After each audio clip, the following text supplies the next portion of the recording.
जी, नारद राय जी, आपको जानकारी होगा कि बांसडीह रोड थाना में समाजवादी पार्टी की सरकार में रहे पूर्व मंत्री अंबिका चौधरी पर एक मुकदमा दर्ज है। ये आरोप है कि उन्होंने जिला पंचायत सदस्य को अपहरण करके रखा है, जिसको लेकर काफ़ी चर्चाओं में ये आया बात, तो उस पर क्या कहना चाहिए? यह भारतीय जनता पार्टी के जनप्रतिनिधियों के सरकार के दबाव में मुकदमा लिखा गया है। जी।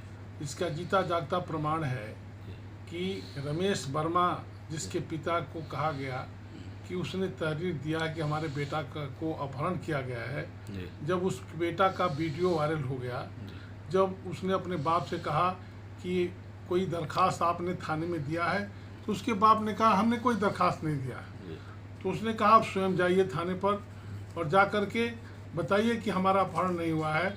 उसका बाप गया थाने पर आज सवेरे 10 बजे और उसने थानाध्यक्ष बांसडीह रोड को अपना बयान भी दिया और अपनी तहरीर भी दिया जो थाने में मौजूद है।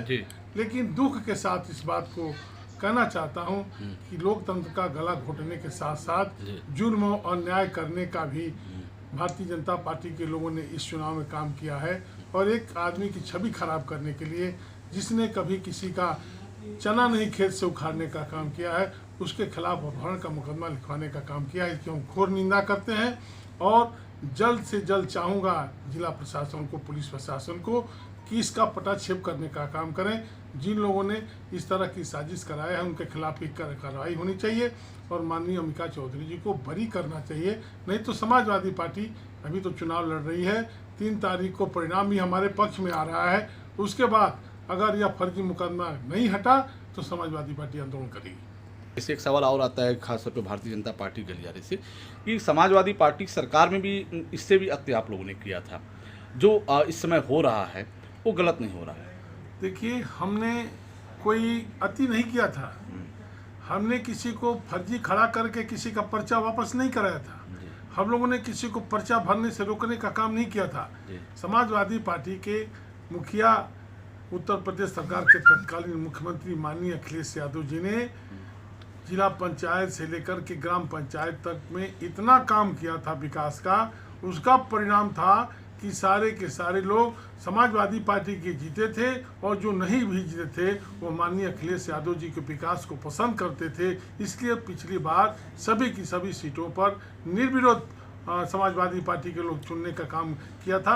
हमने किसी का अपहरण किए थे, न किसी का पर्चा खारिज कराए थे और न किसी को पीट करके पर्चा दाखिला से रोकने का काम किया। अच्छा, दूसरी बात, आप 3 तारीख को चुनाव होने वाले हैं। आज 29 तारीख हो गए, इस महीने का आखिरी दिन है, आपके पास 2 से 3 दिन बचे हुए हैं।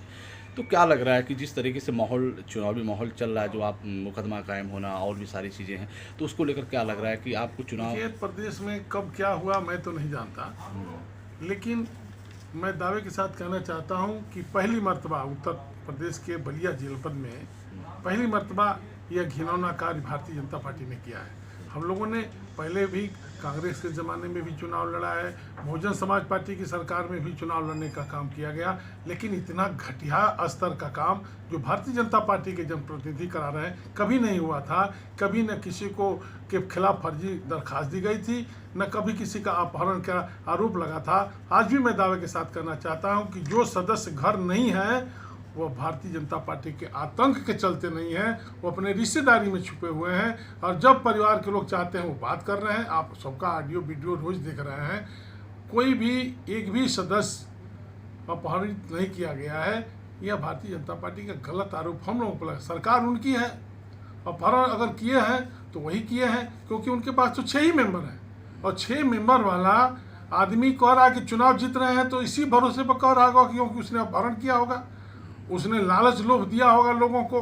पैसा बांटते हुए लोग पकड़े गए हैं। अभी 2 नंबर वार्ड के हमारे विनोद यादव जो सदस्य हैं जिला पंचायत के, उनके घर उपेंद्र तिवारी जी मस्त जी के घर जाकर के 30 लाख रुपया उसके बाप को, गरीब बाप को देने का काम किया था लोगों ने। उनके दरवाजे पर लात मार दिया पैसे को और घर चला आया तो 4 घंटे के बाद ही पुलिस उसके घर बिना किसी आदेश के, बिना किसी कारण के पैमाइश करने पहुंच गई।